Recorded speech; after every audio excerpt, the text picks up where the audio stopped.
Okay, it is time for progress update number 4. I have now had my Bonneville for about 5 months now, and so I'm still struggling with the weight of it. Hourglass Cycles is awesome. It's a family-run business, and you can really tell by the way they treat their customers. One of their employees saw that I posted on my Instagram that I was struggling with how heavy my bike is, and they offered to help me learn the proper way of picking a bike up.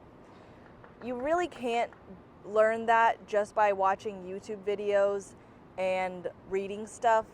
When I went in person to do that, Kyle, the general manager, he was tweaking little things that I had no idea I was even doing wrong that made the complete difference between me being able to pick it up or not. So anyway, by the end of the day, it took a lot of tries, but I was able to lift up a 512-pound bike. So I'm confident about being able to pick up my bike if I drop it again. But the thing about the weight issue is that's not the only problem that I can't pick it up. It's also sometimes if I'm backing in and out of a parking spot, I cannot back it up on my own. I had to have Cody help me, like get on my bike and back it up for me. It was really embarrassing. And I'm just a lot more accident prone on this bike. I did an emergency brake and I fishtailed, and then once it passed the point of no return, like slightly angled, I couldn't keep it up, so it just kept going and it dropped. And I broke my, I didn't break it, but yeah, I broke my my right foot front peg and bent my clutch lever, so that was annoying. And then I did something similar in Cody's Yamaha R3 where I fishtailed because I hit some oil, and it was so light that I was able to keep it upright. And then another point, I parked my bike up in the mountains at a slight angle, which I just totally forgot about. Obviously, you should not park your bike on that. I wasn't getting off of it, I was just gonna stand. But still, and when I did that, when I stopped moving and I stopped my bike there, I dropped it again. Actually, it happened the first time Cody and I went up in the mountains. His first ride in the mountains, my first ride on this bike in the mountains. And I broke my clutch lever. Good luck riding without your clutch lever. If it hadn't been for Canadian MacGyver rigging up a clutch lever for me with an Allen wrench and that rape whistle pipe thing that's in Cody's toolbox thing that came with his Yamaha R3, I would have been screwed. It hurt my hand to ride like that, but at least I still got to ride in the mountains and ride at home. So anyways, day to day, this bike, it's just heavy. It's very heavy for me. So I've been seriously thinking about changing and getting a different bike, maybe going for a sport bike, maybe going for something lighter. Although the lighter cruiser alternative is a Harley, and I am not getting a Harley. So my other option is a sport bike. I've been test riding a ton of sport bikes. About every 600, 700cc sport bike I could get my hands on. I'm going to be posting those videos for you guys soon. And then, I thought that the bike I wanted doesn't exist. A bike that doesn't look like a cruiser, doesn't look like a sport bike, rides like a sport bike, and is about 400 pounds. I didn't think that existed until I went to a demo day at Hourglass Cycles. I think I found my dream bike. Triumph Street Cup. Some of you guys told me to try that bike, and you were totally right. When I got on it, it's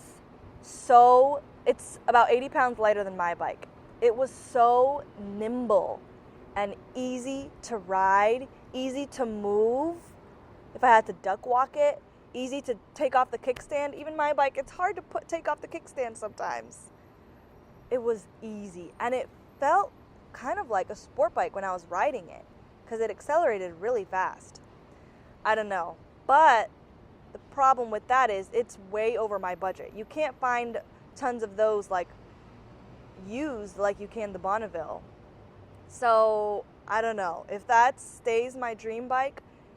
I think it's pretty realistic I can get that within a year and a half to 2 years or so. We'll see. So that's where I'm at as far as my bike, thinking I think I'm going to make the switch so that I can ride something that I love to ride, that isn't a struggle to ride, that I'm not scared to ride, and that I want to ride. Not just something that is gorgeous and a good bike, because it's gorgeous and it's a great bike. I just wish it were 100 pounds lighter. Triumph Street Cup was amazing. I really like the Triumph Street Twin too. So I got some of those test ride videos coming up for you guys too. Also, my last progress update was entitled, I killed my bike, because I wasn't maintaining my Suzuki S40 and I killed it. So you guys will be very proud to know I have been on top of my bike maintenance. I have read my manual 3 times already. I'm on the 4th time reading it now.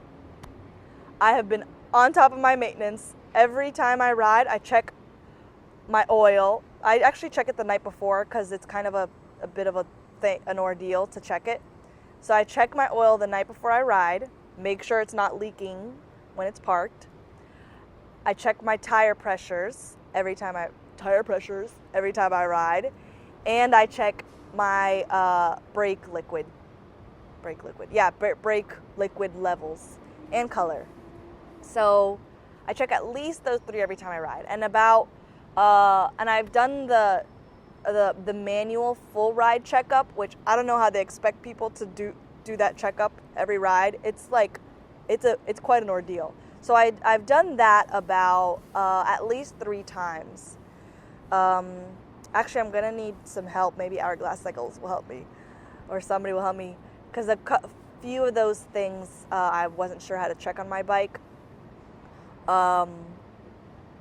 So I also have videos coming up of me doing my own learning my own maintenance, like learning how to clean and seal and protect my bike.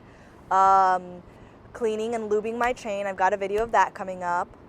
And then soon I'll do a video of the whole pre-ride checkup, which I did a quick one whenever Kyle at Hourglass Cycles was helping me do it. So I'll do another one of one that I've learned on my own too. So overall, for progress update number 4, I would say everything is pretty good. I am not used to the weight of this bike. I'm pretty sure I want to change. I am seriously looking at sport bikes because they're a lot more cost effective. I think I found my dream bike, and I think it's realistic that I can afford one within 1.5 to 2 years. And I have been good about maintenance. Okay, so I think that's it. Stick around. I'll be posting a lot. I've got a lot of videos that I had backlogged for you guys for months. So I have got those videos coming up of a ton of test rides on sport bikes, test rides on some of the other classic Triumph models, some maintenance videos coming up. And it's not, just for the record, haters, you are always around. It is not how to maintain your bike videos. It is just me learning maintenance. I'm proving it. I'm doing it. I'm on top of it. Keeping myself accountable. That's it. Okay, so I think that's it. Thanks for watching. Thanks for sticking around if you've been here a while. And if you want to keep seeing this noob learn to ride and get better and all that stuff, keep watching. Bye!